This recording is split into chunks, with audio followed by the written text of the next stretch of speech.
Salve, salve, rapaziada! Eu sou o professor Dr. Bernardo Caprara. Esse é o curso livre de Epistemologia das Ciências Sociais e essa é a aula 4, a aula sobre Max Weber, sobre a sociologia compreensiva de Max Weber, os aspectos epistemológicos da sociologia de Max Weber. Gente, essa aula ficou um pouco mais extensa do que as demais, pelo fato de que eu realmente aprofundei o conteúdo a respeito da obra de Max Weber.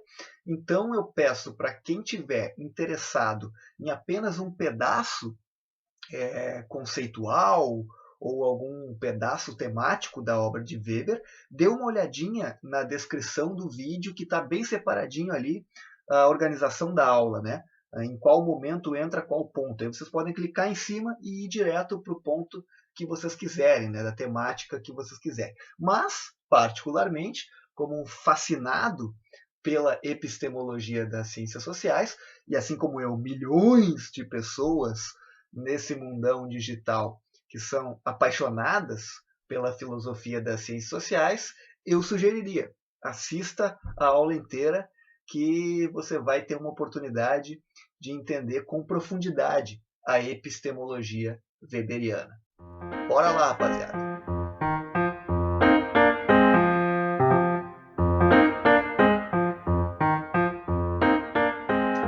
Vamos lá então, gente. Antes de começar, sempre é bom lembrar. A gente está em todas as aulas desse curso procurando caminhos de respostas para duas perguntas que são indagações que nos levam a discussões sobre a realidade e o conhecimento. É possível conhecer cientificamente a vida humana em sociedade? Essa é uma primeira pergunta que a gente tem se feito praticamente em todas as aulas aqui desse curso. Uma segunda pergunta que também se repete nesse curso é: como o pesquisador deve fazer para produzir conhecimento científico sobre a vida humana em sociedade? Dito isso, gente, essa aula tem como referências básicas duas obras, dois livros do Max Weber, tá? Metodologia das Ciências Sociais, um grossão, muitos textos do Weber sobre metodologia e epistemologia reunidos ali. E o outro é um livro fininho, né, um texto fininho, uma conferência do Weber já próximo do final da sua vida, chamada Ciência como Vocação. A sociologia desenhada pelo Weber, ela pode ser pensada como a primeira grande sistematização que incorpora a ideia de subjetividade nas ciências sociais. Por isso, gente, o Weber é lembrado, em geral, pelos aspectos subjetivistas da sua obra metodológica. Só que, como enuncia o título de um conjunto importante dos escritos do Weber sobre teoria do conhecimento, que foi traduzido no Brasil como A Objetividade do Conhecimento na Ciência Social e na Política Social, esse texto é de 1905, a subjetividade e a objetividade são os dois elementos importantes na abordagem weberiana. A aula, gente, está organizada da seguinte maneira. A gente vai fazer, em primeiro lugar, uma revisão do que foi visto até aqui, da ideia básica de ciência moderna ao empirismo e o positivismo, chegando ao materialismo histórico e dialético. Num segundo momento, a gente vai fazer uma introdução sobre o pensamento do Weber, um diálogo crítico com o pensamento do Marx, que foi o autor que a gente viu na aula 3, salientando a crítica que o Weber faz a determinados aspectos que ele julga como determinismo econômico no pensamento marxista, um exagero no peso das questões econômicas do pensamento marxista. Num terceiro momento, a gente vai falar um pouquinho sobre os aspectos gerais da sociologia do Weber, os seus múltiplos temas e também o seu fio condutor, o processo de racionalização da vida, aquilo que atravessa a obra do Weber como um todo.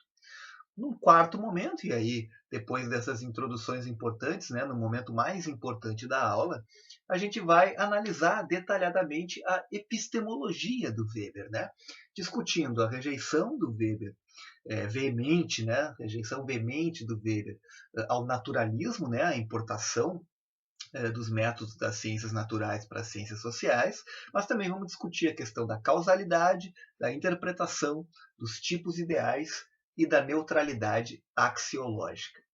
E para concluir, a gente vai resumir o diagnóstico weberiano sobre a modernidade e vai aproximar a categoria marxista de reificação com o diagnóstico do Weber da modernidade.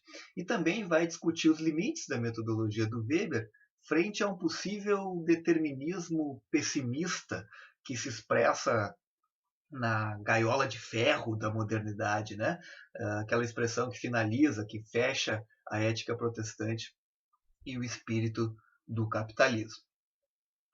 Com esse percurso, gente, a gente vai ter uma possibilidade grande de ter uma boa noção sobre a obra de Max Weber.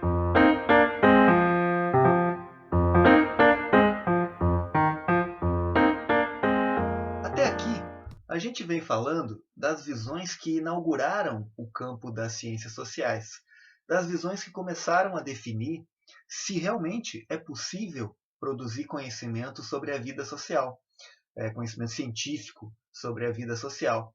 E como é possível produzir conhecimento científico sobre a vida social? Até aqui a gente falou das visões introdutórias, o empirismo e o positivismo. A ciência moderna, pelo menos desde Copérnico, Galileu e do heliocentrismo, pelo menos desde o entendimento de que a Terra é que gira em torno do Sol e não o contrário, pode ser pensada como um tipo de conhecimento que se utiliza da razão, da observação e da experimentação e busca a objetividade e a previsão dos fenômenos e acontecimentos. O uso do método científico no século XIX, que é o século que as ciências sociais vão começando a disputar o status de conhecimento científico, estava muito atrelado ao empirismo, a noção de que o critério último para definir o que é ciência tem a ver com a observação e a experimentação a partir da experiência sensível, dos dados que a gente capta a partir da percepção humana, os chamados fatos empíricos. Hoje, a ideia que se faz da ciência é uma junção do uso da razão com a observação e a experimentação de evidências empíricas.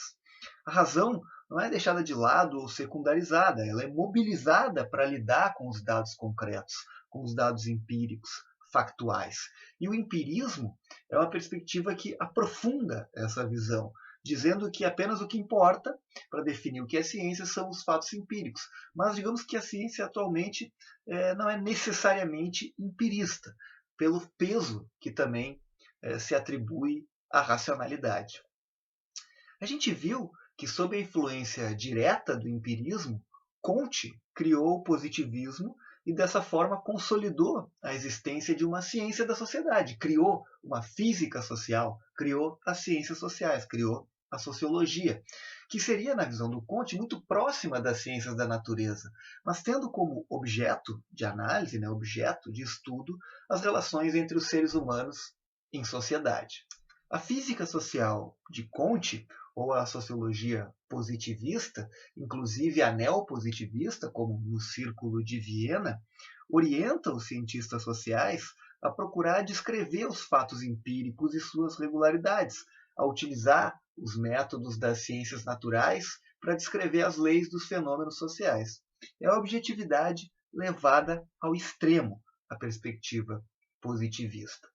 Depois a gente viu com Marx e com o materialismo histórico e dialético uma crítica ao empirismo e ao próprio positivismo, quando Marx diz que é preciso reproduzir idealmente o movimento real, reproduzir através da razão o movimento real do objeto que está sendo investigado, da relação, do acontecimento, do fenômeno que está sendo investigado.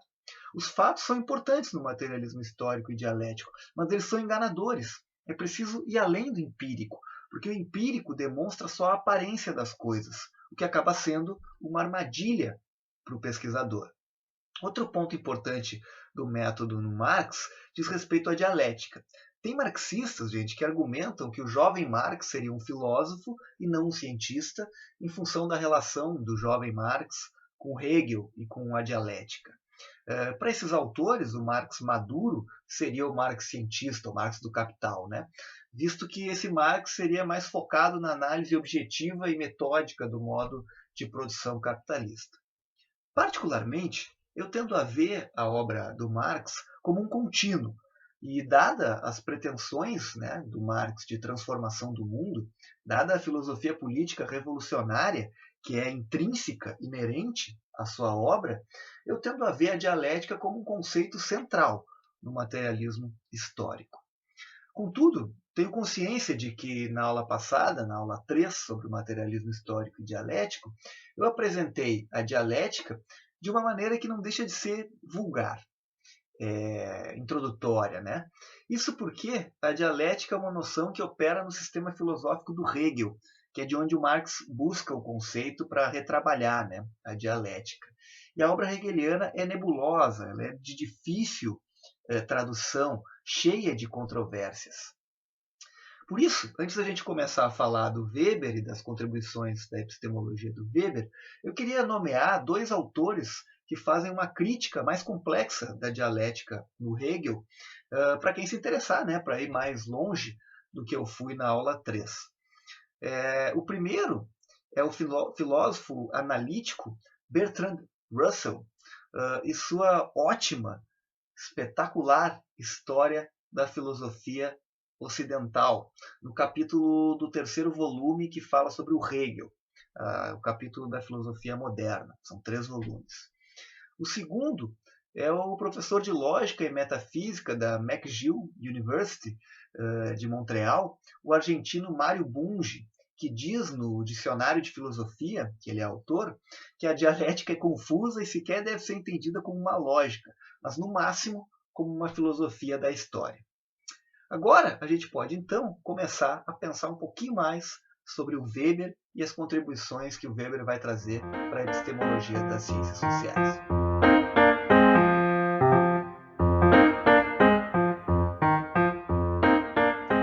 Vamos começar a falar sobre a obra de Max Weber fazendo um diálogo com a obra de Marx, com o qual Weber teve uma interlocução razoável, ainda que não dialogando diretamente em muitos textos. Mas a gente deve ter em vista que o marxismo se desenvolvia e ganhava adeptos no período em que o Weber esteve vivo, na segunda metade do século XIX e no início do século XX. Uma das principais críticas weberianas ao materialismo de Marx tem a ver com o que se poderia chamar de determinismo econômico. Weber dá, assim, bastante importância aos aspectos da vida econômica em sociedade, mas ele considera um erro colocar a organização material das relações sociais como base de todas as suas demais dimensões. Religião, direito, política e as outras dimensões da vida não são sempre uma mera consequência da vida econômica para o Weber.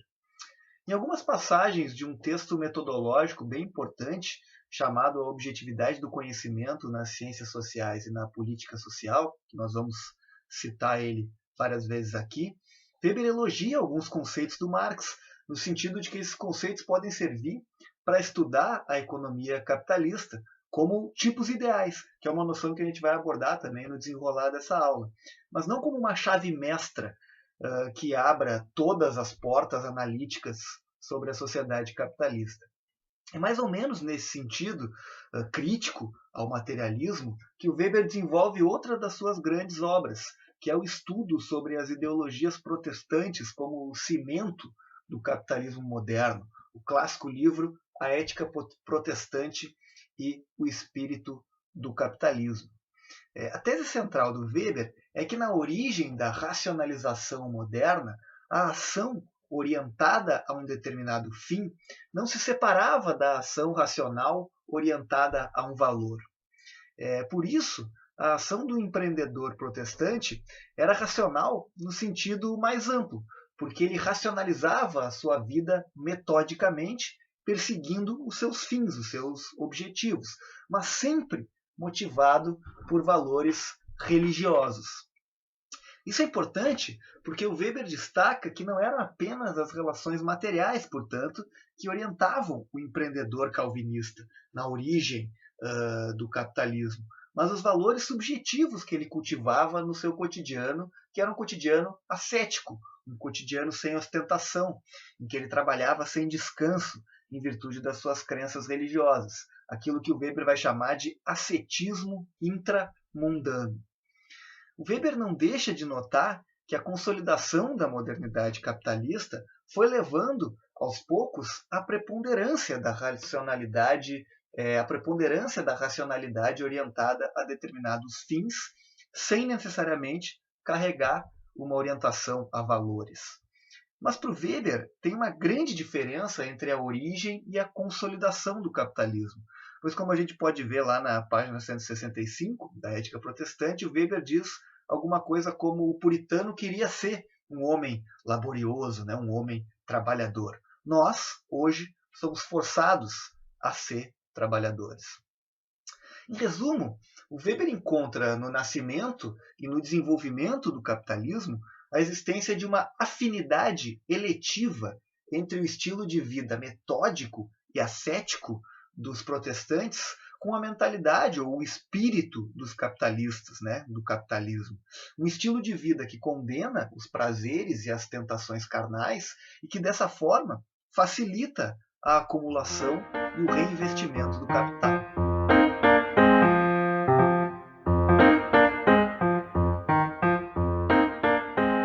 Nessa altura da aula, chegamos de uma vez por todas ao pensamento weberiano.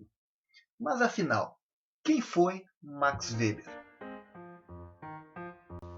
Max Weber nasceu em Frankfurt em 1864.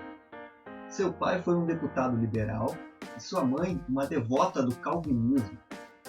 Na casa dos seus pais, teve contato desde cedo com intelectuais do porte de Wilhelm Dilthey, importante filósofo alemão. Weber estudou Direito em Heidelberg, depois em Berlim, começando a se interessar também por economia política, história e filosofia. Em 1889, Weber defendeu a sua tese de doutorado sobre a história das sociedades comerciais na Idade Média. Em 1893, Weber se casou com Marianne Schnitger, uma das primeiras feministas da Alemanha. A partir de 1894, começou a lecionar economia na Universidade de Freiburg. Em 1897, por causa de uma doença nervosa, Max Weber interrompeu a sua trajetória acadêmica. A partir de 1903, já de volta ao trabalho, Weber passou a redigir seus principais estudos. Em 1914, com a eclosão da Primeira Guerra Mundial, Weber se alistou voluntariamente e acabou fazendo parte da delegação que negociou a paz no Tratado de Versalhes. Em 1919, Weber aceitou a cadeira de Sociologia da Universidade de Munique. E no dia 14 de junho de 1920, Max Weber foi encontrado morto, vitimado por uma pneumonia, no contexto da gripe espanhola. A obra de Weber inclui muitos temas de pesquisa, desde uma análise comparativa das religiões mundiais, passando pelo direito moderno, pela burocracia, pela economia, pela sociologia da arte, tem um texto ótimo sobre a música do Weber, pela sociologia política e, é claro, pela epistemologia das ciências sociais. Se é possível apontar uma espécie de fio condutor na obra weberiana, um elemento que atravessa a obra weberiana, esse elemento é o processo de racionalização da vida.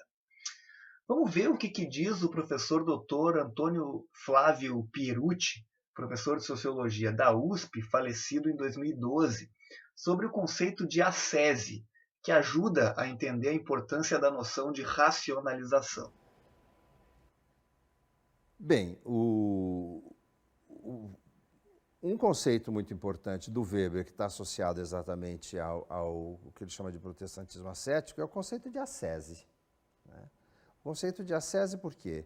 Porque no conceito de ascese você tem aí resumido uma série de traços, que são de racionalização, não mais assim, a racionalização do Estado, a racionalização da nossa vida. A racionalização da personalidade e a racionalização do nosso estilo de vida. Que o Weber vai usar duas expressões. O Weber vai usar estilo de vida e conduta de vida. Às vezes como sinônimos, às vezes com digamos, uma conotação um pouquinho mais estetizante para o estilo de vida e mais eticizante para a ideia de conduta de vida. Mas é isso. O que é? É o Weber dizer que isso vem do calvinismo.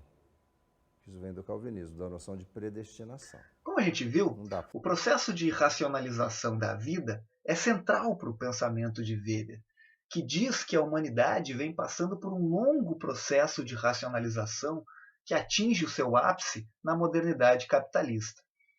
Para entender melhor a racionalização em Weber, o professor Dr. Frederick Vandenberg, da UERJ, sugere uma distinção entre racionalidade subjetiva e racionalidade objetiva. A racionalidade subjetiva designa as qualidades dos processos mentais subjetivos, dos processos mentais de cada indivíduo, da subjetividade mental, dos processos mentais subjetivos de cada um de nós. Já a racionalidade objetiva diz respeito às qualidades das instituições e das organizações que são suprassubjetivas, que são coletivamente subjetivas. A gente vai poder pensar, segundo o Vandenberg, que o Weber estabelece uma espécie de passagem da razão subjetiva para a razão objetiva, como se a segunda fosse a objetivação da primeira. Vandenberg diz que cabe mais, portanto, falar em racionalidade objetivada, que é como um efeito de emergência que resulta na agregação de processos do raciocínio subjetivo.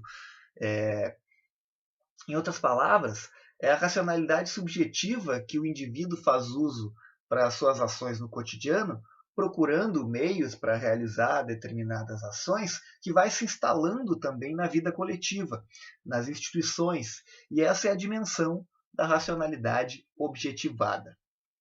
Esse processo histórico de racionalização, que desemboca na modernidade, gera um mundo encharcado de racionalidade formal, um mundo em que quase tudo é previsível e calculável, mas que é, ao mesmo tempo, um mundo carente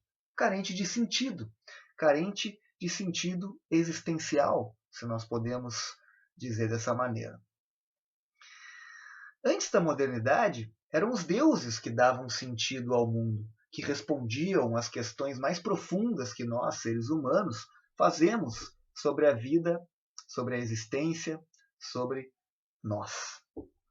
Na modernidade, ocorre um desencantamento do mundo, que tem origem na perda progressiva, na perda que vai acontecendo do papel da magia nas religiões e que acaba se espalhando para a sociedade como um todo.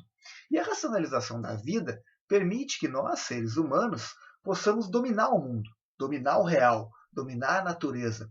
Mas o mundo dominado se torna morno, instrumental, utilitarista, sobrando um grande vazio, uma grande falta de sentido existencial. No desenvolvimento da racionalização moderna, o lugar da ciência é decisivo, porque é graças à ciência empírica, experimental, associada à técnica e à tecnologia, que é possível entender e produzir coisas que a gente não conseguia imaginar ou entender antes, como o funcionamento de um elevador ou de um avião, por exemplo. Só que a ciência nada tem a ensinar sobre o sentido da vida. As perguntas que nunca se calam em nós, perguntas como qual é o sentido da vida ou como a gente deve agir, são perguntas que a ciência não consegue responder. O Weber diz que essa não é, inclusive, uma tarefa que caiba à ciência empírica, que a ciência empírica não tem condições de ensinar a ninguém o que deve ser feito, mas no máximo que ela consegue ensinar o que pode ser feito ou mostrar o que determinada pessoa ou grupo de pessoas quer fazer. Vamos ver o que diz o professor Pierucci na página 159 do seu livro O Desencantamento do Mundo, todos os passos do conceito em Max Weber. É isso que a ciência moderna faz, em última análise. É nisso que consiste a moderna atitude ou mentalidade científica. Ela retira o sentido do mundo, agora transformado em mecanismo causal, o cosmos da causalidade natural, ou seja, em algo sem mistérios, insondáveis, perfeitamente explicável em cada elo causal, mas não no todo, fragmentário, esburacado, quebradiço e esvaziado de valor. Ela retira o sentido do mundo e não é capaz de substituí-lo por outro. Com essa constatação, a gente pode se preparar para desenvolver com profundidade os aspectos epistemológicos e metodológicos das ciências sociais na visão do autor da aula 4, do nosso clássico da sociologia, Max Weber.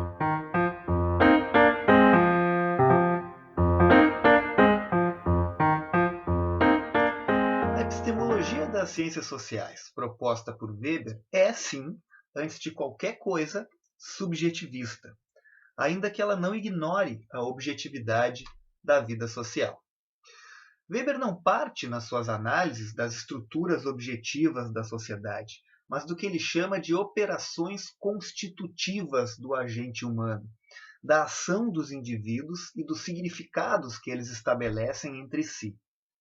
A sociologia compreensiva de Max Weber, o termo que se usa para designar a sociologia do Weber, sociologia compreensiva, está inserida na tradição alemã das chamadas ciências do espírito, uma tradição vinculada ao pensamento de Immanuel Kant. Como neokantiano, Weber põe, em primeiro lugar, as ações dos indivíduos e os seus significados, para depois considerar a objetivação dos significados subjetivos nos contextos objetivos da ação humana. É a autonomia dada aos indivíduos e ao significado das suas ações um dos principais elementos da sociologia weberiana. O uso da categoria, da palavra, do termo compreensivo, compreensiva, sociologia compreensiva, que é um termo usado para designar a sociologia do Weber, é consequência do diálogo do Weber com a hermenêutica de Wilhelm Dilthey. A hermenêutica do Dilthey propõe que é preciso analisar as ações dos indivíduos a partir do sentido que os indivíduos dão para suas ações, produzindo conhecimento do que o Dilthey chama de ciências interpretativas, que são resultantes das ciências da cultura. Diante disso, há uma tendência nas ciências sociais de tratar o pensamento do Weber como representante do que a gente pode chamar de individualismo metodológico, que é um argumento metodológico que encontra apenas nos indivíduos e não em entidades coletivas aquilo que pode e deve ser estudado pelas ciências da sociedade. O Estado, por exemplo, para o individualismo metodológico, só pode ser pensado a partir dos indivíduos que o compõem, não enquanto uma instituição com seu caráter próprio.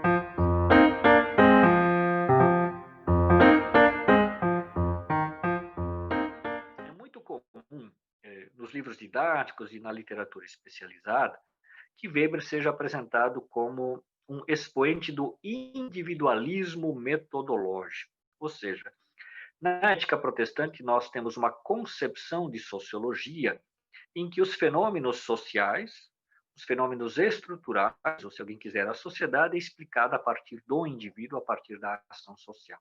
O individualismo metodológico, no fundo, defende essa concepção de sociologia. Existe uma prioridade analítica do nível micro sobre o nível macro. Os fenômenos estruturais, os fenômenos coletivos têm que ser explicados a partir dos fenômenos individuais. E nós escutamos sempre que a sociologia weberiana é uma sociologia da ação social. É claro que isso está correto, mas com um devido acréscimo. A sociologia weberiana tem como ponto de partida a ação social, mas não se esgota ali. É preciso partir da ação social para, a partir dela, chegar aos fenômenos coletivos, aos fenômenos estruturais, aos fenômenos institucionais. Muito bem. Por isso, nós temos que romper com essa imagem de que Weber, na ética protestante, no fundo, nos apresenta uma concepção sociológica individualista, fundada no indivíduo, apenas na ação social, para perceber que, na verdade, ali, Weber já está abraçando uma posição que hoje nós chamamos de novo movimento teórico. Essa expressão é de um sociólogo norte-americano, estadunidense, chamado Jeffrey Alexander, que vai dizer que existe hoje na sociologia uma busca por superar a oposição entre micro e macro, indivíduo e sociedade, objetivismo e subjetivismo. E é exatamente isso que nós vamos ver na ética protestante. Considerando ou não, gente, a obra do Weber como representativa do individualismo metodológico, o fato é que ela direciona a atenção para a ação dos indivíduos e o sentido que os indivíduos dão para as suas ações. E dessa forma, o Weber certamente se posiciona de forma bastante radical contra a ideia de uma unidade metodológica entre as ciências da natureza e as ciências sociais. O Weber argumenta que as ciências sociais possuem autonomia frente às ciências da natureza, fazendo assim um caminho radicalmente oposto ao positivismo. Na tomada dessa posição radicalmente antinaturalista, antipositivista, o Weber dialoga com pelo menos três importantes pensamentos, três importantes pensadores. O primeiro é o pensamento de Dilthey, como a gente já citou, por causa da hermenêutica e da ideia de que é preciso fazer uma ciência da interpretação dos sentidos dos agentes humanos. O Dilthey entende que a realidade deve ser pensada em dimensões autônomas, sendo a natureza pensada pelas ciências da natureza e as relações sociais pela ciência interpretativa, pela hermenêutica.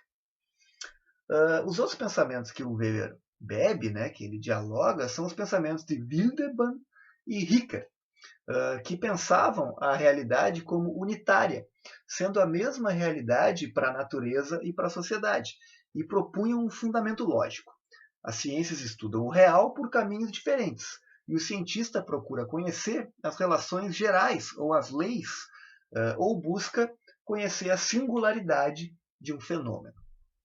O Weber não aceita, como eu já disse, a unidade metodológica positivista. Não aceita importar os métodos das ciências da natureza para as ciências sociais, mas também rejeita as conclusões de Wildebank e Ricker, principalmente a divisão das ciências de acordo com os preceitos metodológicos. Para o Weber, qualquer ciência usa, dependendo das circunstâncias, ou o caminho generalizante ou o caminho individualizante, dependendo das necessidades e da orientação da investigação que o pesquisador está propondo. Weber vai dizer que é falsa a ideia de que as ciências da natureza apenas utilizam o método generalizante e as ciências da cultura e da história somente utilizam o método individualizante. Além disso, ele argumenta que nenhum dos dois caminhos metodológicos é obrigatoriamente melhor do que o outro. Isso porque o Weber se mantém próximo da tradição kantiana sobre a teoria do conhecimento, como a gente já falou nessa aula. E assim, o Weber entende que o conhecimento não pode ser uma cópia integral da realidade, tendo em vista que a realidade ela é inesgotável e infinita, e não há conhecimento que consiga retratar a realidade por completo. Na verdade, para o Weber, o problema central da teoria do conhecimento é o problema das relações entre conceito e realidade. Qualquer método adotado vai precisar fazer uma seleção no objeto a ser investigado, que faz parte de uma infinita diversidade que é a realidade empírica. O método generalizante deixa em segundo plano as características contingentes e singulares da realidade, reduzindo a realidade a leis e regularidades. O método individualizante, por sua vez, deixa em segundo plano os elementos gerais, dando mais atenção para a dimensão qualitativa e singular dos fenômenos. Só que ambos se afastam da realidade para elaborar e aplicar os seus conceitos, que são indispensáveis para o conhecimento científico. Para o Weber, um método é uma técnica do conhecimento, devendo, então, ser avaliado pela sua eficácia, pela sua eficiência, em oferecer um caminho adequado para investigar determinado objeto selecionado pelo pesquisador na realidade que é infinita. A eficácia, né, a eficiência da escolha do método depende da habilidade do pesquisador, e a eficácia do método só pode ser avaliada pelos resultados da pesquisa. Não há apenas um método universal, e também o método pode ser útil para uma pesquisa e inútil para outra. A função do método é ajudar a fazer progredir o saber científico, e a ciência é um tipo de pesquisa indefinida, que está sempre em atualização. Para o Weber, a finalidade de qualquer ciência não é encontrar regularidades quantitativas através da observação dos fatos empíricos, mas procurar a verdade dos fenômenos estudados. A matemática, segundo Weber, foi o primeiro conhecimento a alcançar rigor científico, mas isso não faz da matemática um conhecimento com superioridade lógica. Também o processo matemático faz uma seleção entre alguns aspectos da infinita realidade, e é um conhecimento válido dentro dos limites dessa seleção que efetuou. O rigor científico pode ser atingido pela precisão numérica da matemática, mas também pode ser alcançado pela crítica, pela racionalização lógica e pela exatidão das observações. O Weber nos lembra que só há ciência daquilo que existe, gente, e a tarefa da ciência é investigar a causa daquilo que existe. Para se falar em causas dos fenômenos estudados, o método generalizante é diferente do método individualizante. Vamos ver o que diz o sociólogo francês Julien Freund no seu livro Sociologia de Max Weber, nas páginas 40 e 41. No sentido original e pleno, a causalidade comporta duas ideias fundamentais. De um lado, a de uma ação relacional, de uma espécie de dinâmica entre dois fenômenos qualitativamente diferentes, e de outro, a de uma subordinação a uma regra geral. O método generalizante tende a apagar a noção de ação e, por conseguinte, a de causa, para deixar aparecer apenas a de lei, no sentido de uma igualdade matemática entre os fenômenos considerados. No método individualizante, ao contrário, é a noção de regra que tende a apagar-se para pôr em evidência a unicidade qualitativa do devir em geral ou a singularidade qualitativa de um de seus fragmentos. De acordo com Weber, como a gente viu, seja qual for o método utilizado, ele sempre vai dar atenção para determinados aspectos da realidade, aqueles aspectos que parecem importantes pelas pressuposições do pesquisador.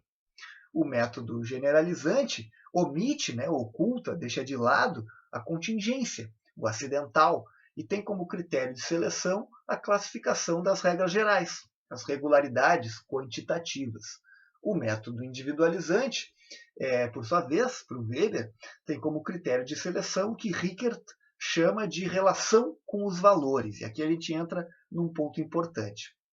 Os valores, para o Weber, não são os fundamentos da ciência, porque os valores dizem respeito à nossa subjetividade, à subjetividade humana, mas eles são a base das perguntas que os cientistas formulam para entender a realidade, que, por sua vez, é feita também dos significados que os seres humanos dão para suas ações.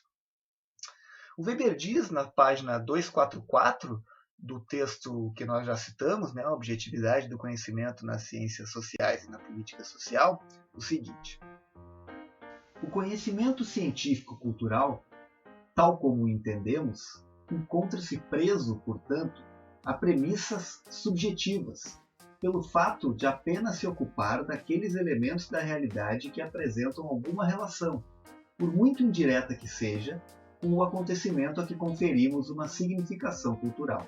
Apesar disso, continua naturalmente a ser um conhecimento puramente causal, da mesma maneira como o conhecimento de eventos naturais, individuais importantes, que tem caráter qualitativo. Bom, no pesquisador, gente, os valores fazem parte do momento arbitrário, o momento de escolha que o pesquisador faz na triagem do que é importante ou não para a pesquisa. Esse é um ponto de partida de reflexão e do trabalho científico. É dentro dessa seleção, dentro do limite das escolhas que se orientam por valores, que o cientista produz a investigação científica, fazendo observações rigorosas, crítica dos documentos, dos textos ou dos questionários, que ele determina as relações de causalidade ou faz comparações. Nesses procedimentos científicos, o cientista afasta os seus valores, não coloca a sua avaliação subjetiva sobre o objeto que está investigando. Em função da relação com os valores na fase inicial da pesquisa, cada cientista vai iluminar uma parte diferente da realidade, o que faz com que seja impossível que qualquer cientista social produza um conhecimento completo sobre as relações sociais. Quanto mais pesquisas forem produzidas, iniciadas pelo momento subjetivo, que possibilita o momento objetivo limitado, mais conhecimento a gente vai ter sobre determinado fenômeno. A relação com os valores, gente, não limita o conhecimento científico. Ela amplia as possibilidades, porque se um cientista e a sua escola de pensamento tiverem a impressão de ter encontrado a palavra final sobre determinado assunto, outros cientistas podem reformular a questão partindo de outros valores e encontrar outros resultados importantes. A ciência é obra de todos os cientistas. E, nesse sentido, toda a ciência humana é uma ciência interpretativa, porque procura compreender o sentido de uma atividade ou fenômeno e o sentido dos elementos em relação aos outros. Como a realidade não tem sentido próprio, ela é indefinida, é a interpretação que se fundamenta em valores que confere significado para a realidade. A prática científica produz uma análise que propõe detalhar quais eram os valores que estavam em jogo em determinada ação humana, em determinado fenômeno, e não dizer o que era certo ou o que era errado, não fazer uma interpretação em termos ético-pessoais. Para o Weber, é preciso aplicar a interpretação a partir dos procedimentos científicos, e por isso ele chama a interpretação de causal ou explicativa. O esforço do cientista precisa ser o de captar empiricamente, por meio da interpretação racional, as relações de significado entre os meios utilizados pelos agentes e os fins que eles desejam nas suas ações. Com as considerações que a gente fez até aqui, a gente pode perceber a importância do rigor nos conceitos, para a epistemologia weberiana. Sem conceitos rigorosos, não há ciência para o Weber. Nas ciências sociais, os conceitos estão associados ao que o Weber chama de tipos ideais, que são as construções conceituais elaboradas pelo pesquisador.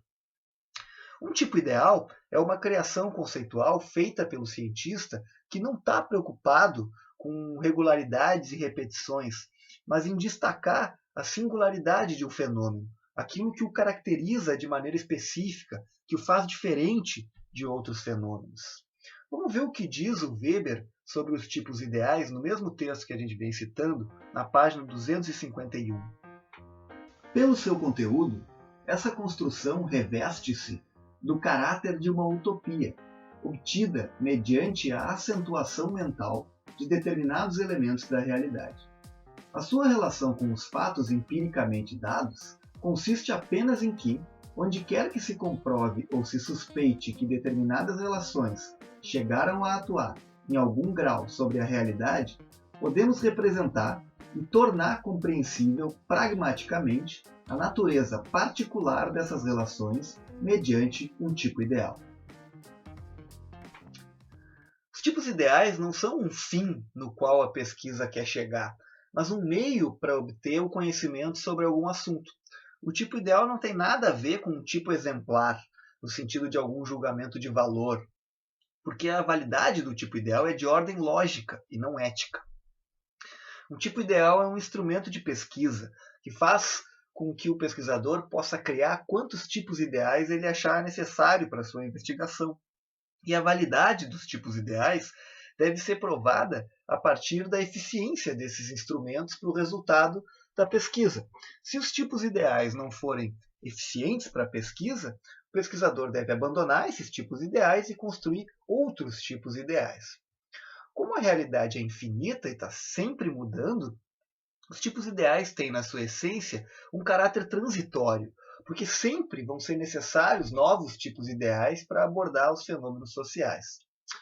Para o Weber, a validade objetiva dos saberes empíricos, né, dos saberes factuais, está baseada exclusivamente na ordenação da realidade, em colocar ordem na realidade caótica. Ordenação essa que utiliza as categorias e conceitos que são subjetivos, que servem para analisar a realidade empírica.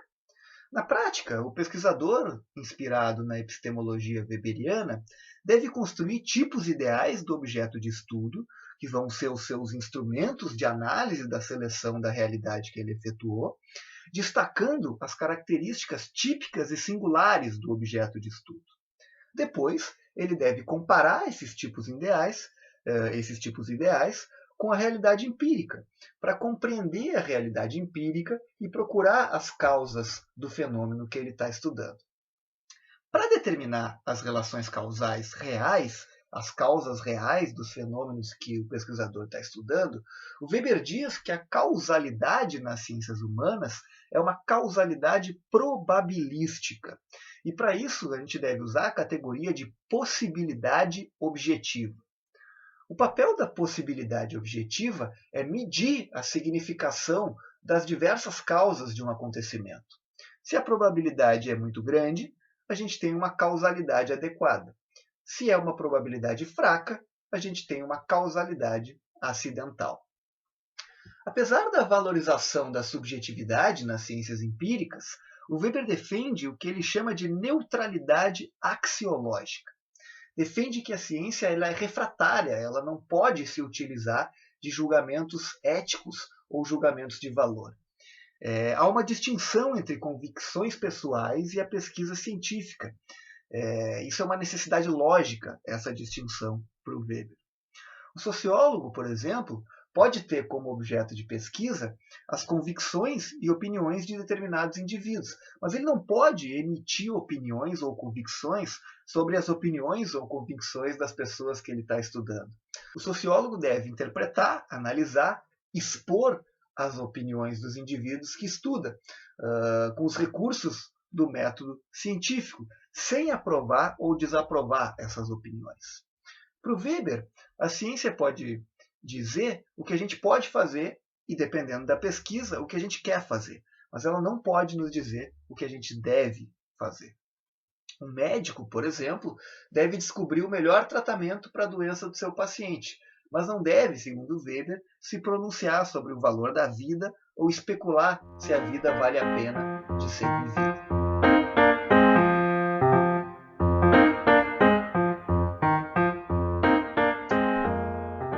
Rapaziada, nessa extensa aula sobre Max Weber, nessa longa e aprofundada aula sobre Max Weber, a gente viu que o individual, o particular, tem muita importância para a compreensão sociológica da realidade, para a ciência interpretativa da realidade social, que é elaborada pelo Max Weber, um dos clássicos da sociologia.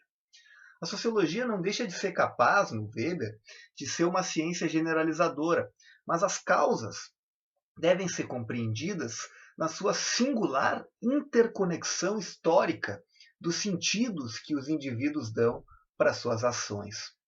Além disso, a gente viu que o Weber estudou diversos temas e um deles pode ser considerado o fio condutor da sua obra, o processo de racionalização da vida humana. Esse processo percorre um longo caminho histórico, chega à modernidade e ganha um peso muito grande. Com a racionalização progressiva da vida e o seu aprofundamento nas sociedades modernas, ocorre o que Weber chamou de desencantamento do mundo, uma perda de sentido existencial, sendo que as principais questões existenciais dos seres humanos sobre o mundo não encontram resposta nas ciências. Nesse ponto, o professor Frederick Vandenberg argumenta que a gente pode encontrar um ponto de contato entre a teoria da reificação em Marx e a racionalização formal em Weber. Para o Vandenberg, na página 332 da História Filosófica da Sociologia Alemã, tanto Marx quanto Weber enxergam o progressivo determinismo que passa a dominar a ação humana na modernidade, seja a partir da transformação de todas as dimensões da vida em mercadoria, a reificação em Marx, seja a partir da racionalização completa de todas as esferas da vida e a perda de sentido existencial que lhe é consequência, o desencantamento, no Weber. Por fim, um último comentário deve ser feito sobre um possível ruído entre a perspectiva epistemológica do Weber e os seus principais trabalhos de pesquisa científica. O Vandenberg também nota que a epistemologia e a metodologia weberiana não admitem o determinismo na ação humana, seja via exploração do trabalho, como em Marx, seja via racionalização formal, como no próprio Weber. Contudo, as pesquisas do Weber indicariam cada vez mais a impossibilidade de emancipação ou fuga da gaiola de ferro da modernidade racional capitalista, como bem retrata, né, a gaiola de ferro, bem retratada nas páginas finais do clássico A Ética Protestante e o Espírito do Capitalismo. Se a modernidade racional capitalista nos impôs a dura carapaça do desencantamento do mundo, de maneira quase totalizante, não haveria ação humana capaz de mudar o rumo dos acontecimentos. Isso estaria em desacordo com a epistemologia e a metodologia weberiana. Essa discussão é interessante, como toda a obra do Weber, mas esse papo já está longo demais, gente, então fica para uma próxima a gente seguir essa conversa. Dito isso, rapaziada, a gente vai finalizar então a aula 4 do curso livre de Epistemologia das Ciências Sociais, essa extensa aula sobre Max Weber, mas ao mesmo tempo aprofundada aula sobre Max Weber, no qual a gente tratou, né, dos aspectos, a aula que a gente tratou os aspectos epistemológicos da sociologia compreensiva. Na próxima aula, a aula 5, a gente vai apresentar a filosofia da ciência do Thomas Kuhn, um outro autor relevante para o nosso curso. Se tu está acompanhando aí o curso, estudantes, navegantes e fascinados, doidos, esses milhões de doidos, né, fascinados por epistemologia das ciências sociais como eu, segue o canal Sociologia Popular, aperta na sinetinha para acompanhar as atualizações, frequenta lá o blog Sociologia Popular, o perfil do Insta, e a gente está aos pouquinhos desenvolvendo mais conteúdos para o curso, que sempre lembrando, né, gente, um curso que tem como objetivo aprofundar os conhecimentos sobre epistemologia das ciências sociais. Abração, valeu pela atenção, beijo no coração, rapaziada.